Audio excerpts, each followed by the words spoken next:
Hello and thanks for joining us. This is the Signature TV News Update. I am Marvelous Obomana.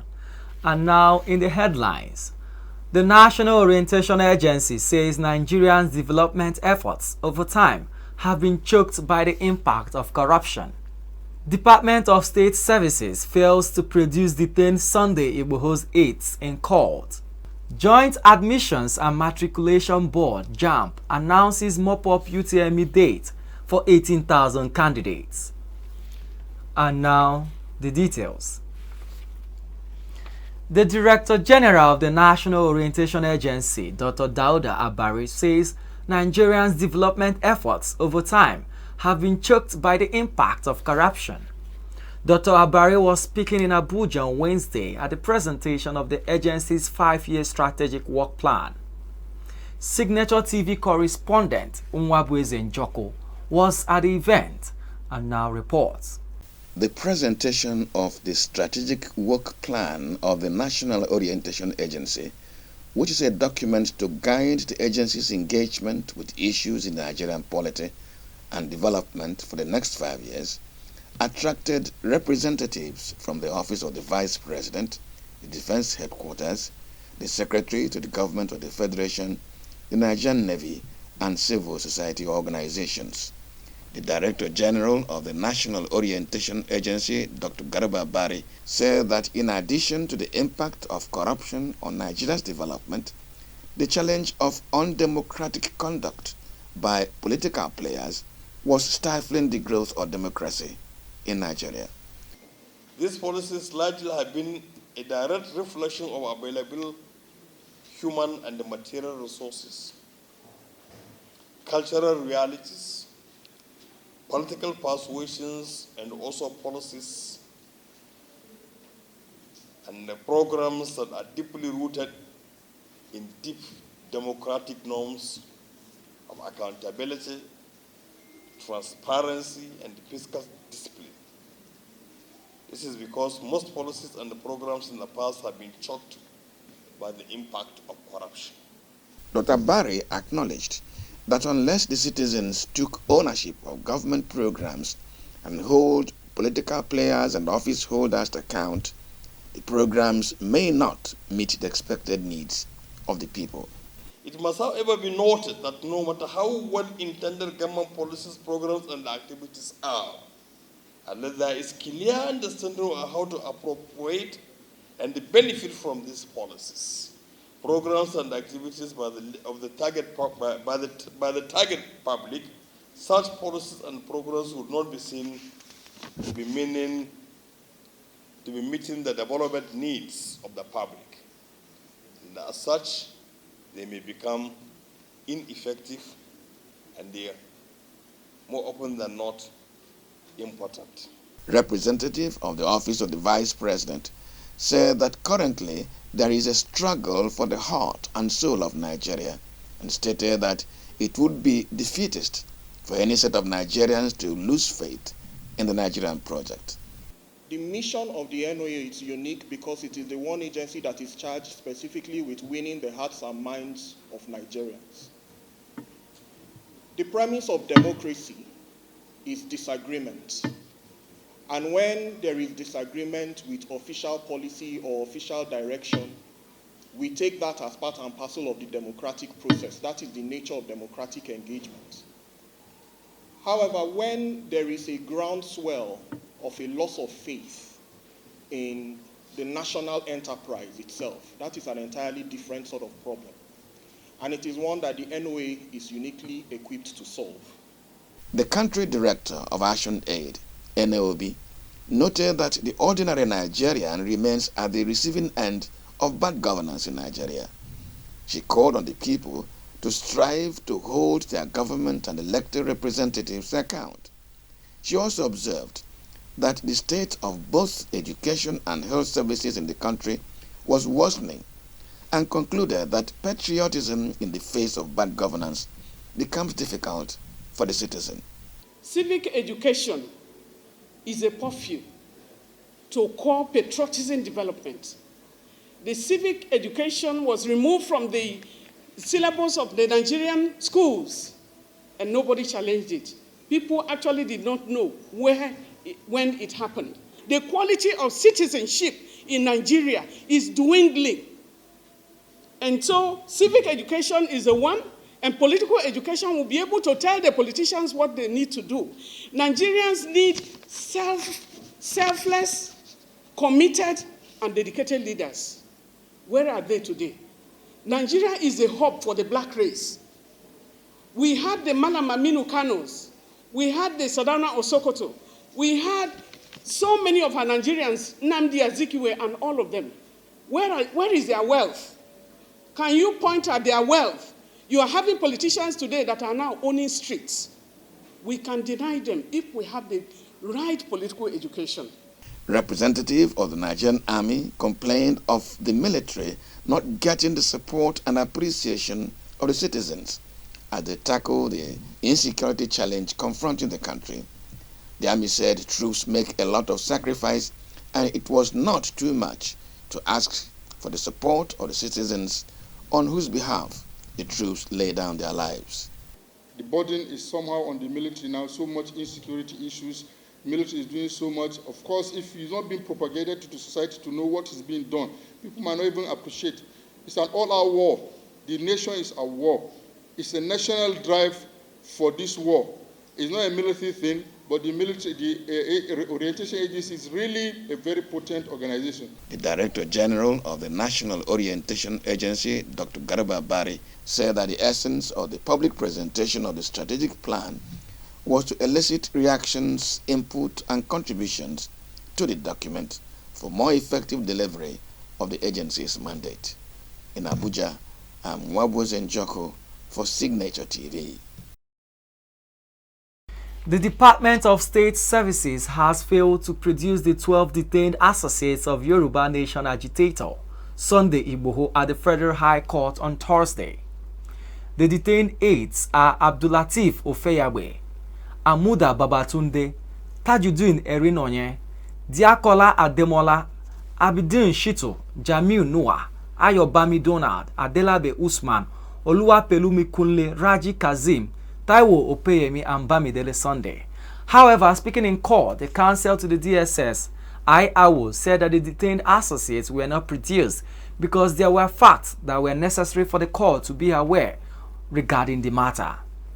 Awo said some of the names on the court order were different from the names of the persons they had arrested on July 1st, 2021 at Igboho's house. Meanwhile, counsel to the detained Igboho associates, Pelumi Olajegbensi, in her response, alleged that the DSS had given the applicants new names as there are differences in the spelling of their names. Justice Obiora Egwatu, however, adjourned a suit brought by 12 detainees till Monday, August 2nd, 2021. The judge also ordered that the DSS should grant the lawyer to the detained aides access to his clients.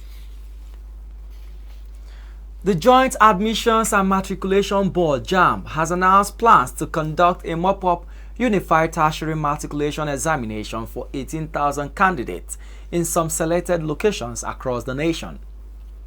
JAMB said candidates slated for the examination, which will take place on Friday, August 6, 2021, are both being notified through both text messages on their designated phone numbers and their JAMB profiles. JAMB spokesperson Fabian Benjamin, who disclosed this on Thursday in Abuja, said the candidates can check using their registration number on the board's website and added that the board strongly advises candidates to avoid supplying their vital information, including registration number, to fraudsters who are bound especially in cybercafe and tutorial centers springing up almost everywhere in the nation as a result of the illicit activities of examination syndicates. The Transmission Company of Nigeria, TCN, says the nation's collapsed grid has been fully restored. TCN's General Manager, Public Affairs, Ndidimba, said in a statement in Abuja on Thursday that the collapse, which occurred at about 12:20 p.m., was restored the same day at about 4:59 p.m. Mba said that the collapse was triggered by a sudden drop in system frequency to 47.21 Hz and said that reports received from supervisory control and data acquisition and other power generating stations showed that about 12:20 p.m., 2 generating units tripped in 1 generating station. Mba said that TCN appreciates the government, electricity customers nationwide, and international customers for their patience, and said that TCN will continue to work hard to expand and maintain the stability of the national grid. A mechanic, Jeremiah Yonana, on Thursday appeared at an upper area court in Zuba, Abuja, for allegedly breaking into his neighbor's house for a second time. The police charged Yonana, 19, who resides in Duse Bukma, Abuja, with breaking and entry and theft. The prosecution counsel, Chinedu Ogada, told the court that the complainant, Abdulmumnini Abifa, of the same address, reported the matter at the Duse Alhaji police station on June 13th. Ogada said that the defendant broke into the complainant's house at Duse Alhaji in an attempt to steal, and told the court that sometime in May, the defendant broke into the complainant's house and stole 1 gas cylinder, 2 sandals, 1 pair of cover shoe. And now moving over to business. Royal Dutch Shell on Thursday launched bumper second quarter profits as oil prices recovered from COVID fallout and rewarded investors with a buyback and dividend hike. Net profit hit to 3.4 billion euros in the 3 months to end of June, the Anglo-Dutch energy major said in a results statement. That contrasted sharply with a colossal loss of $18.1 billion last time around, when it made massive asset write-downs due to the COVID-19 ravaged oil market.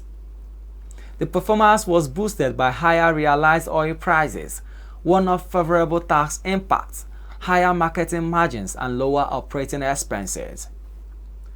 Shell has also rebounded into net profit in the prior 3 months. And now moving over to the foreign scene. Flash floods caused by torrential rains claimed at least 40 lives in Afghanistan's mountainous eastern Nuristan province, officials confirmed on Thursday. Provincial Governor Hafiz Abdul Qayyum told Anadolu Agency the torrential floods in Mirdish village of Kamdish district engulfed dozens of houses with all the inmates and livestock trapped inside.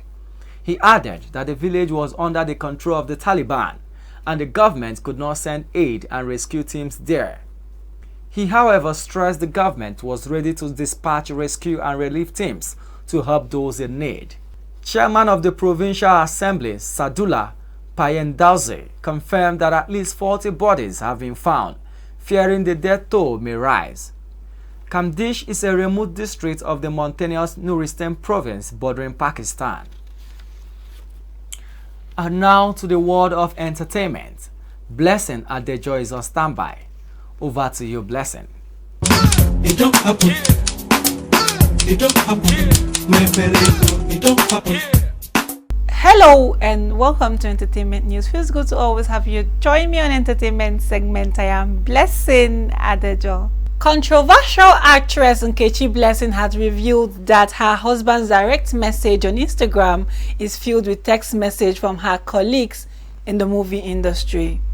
The actress made this known while replying to Uriel Bibi Niger ex-housemate's outburst on social media. Uriel had called out some friends who went into her ex's DM to woo him after she posted his picture on Instagram. Reacting to Uriel's post, Nkechi Blessing said, "My dear, my own husband's DM is filled with even my so-called colleagues' messages. They have no idea I've seen all. I just allow them wallow in their foolishness." Nollywood actress Doris Simeon had taken to her social media with an update from her holiday vacation. The actress and her son paid a visit to the popular Disneyland, and she gave the young man an opportunity to take her on a car cruise. The doting mother posted a selfie that was taken in the car while her son was driving them around. In her caption, she teasingly gave thanks to God for making sure that they didn't crash while her son was behind the steering wheel. Lovely mom and son moment. And that's it on entertainment news for today. I remain your anchor, Blessing at the job. Bye. Thank you, Blessing. And now moving over to sports. World number 2, Daniel Medvedev, was knocked out of the men's Olympic tennis competition on Thursday by Spain's Pablo Carreno Busta in the quarterfinals. Russian Medvedev, who was hoping to meet top seed Novak Djokovic in the final, paid for an error-strewn display with a 6-2, 7-6, 7-5 loss. 6th seed Carreno Busta will take on Medvedev's compatriot Karin Kakanov for a place in the final after his 7-6, 7-4, 4-6, 6-3 win over Frenchman Hugo Humbert. Medvedev made 26 unforced errors and hit only 12 winners. Carreno Busta, who famously knocked Djokovic out of last year's US Open when the Serb was defeated, is playing in his first Olympics and looking to become only the second Spanish singles gold medalist after Rafael Nadal in 2008. Before we end the news, a recap of our major stories. National Orientation Agency says Nigerians' development efforts over time have been choked by the impact of corruption. Department of State Services fails to produce detained Sunday Igboho's aides in court. The Joint Admissions and Matriculation Board (JAMB) announces mop-up UTME date for 18,000 candidates. Remember, safety and security begin with you. Be patriotic. Report any suspicious activity to law enforcement agencies. Please stay safe. And that's the Signature TV news update on behalf of my producer, Onya John. I am Marvelous Obomman. Thanks for watching.